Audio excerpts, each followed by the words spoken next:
Fast and easy how to change the wallpaper of your main principal page or screen in your phone. All you have to do is hold on the screen in an area where there's not an icon. You hold and press the screen, and then you can see this option, and down in the bottom, wallpaper and style. Now here you have two options. The first option is with the block screen, and the second is the main page of your screen. Let's change the main screen. And now here in the top are the option of wallpapers.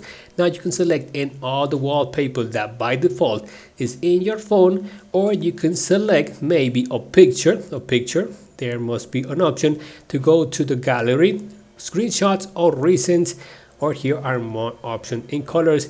And let's select one of this one is like very beautiful and go done. And that's all you have to do. Remember to subscribe to the channel and give me some bucks if the video was good for you, and thank you.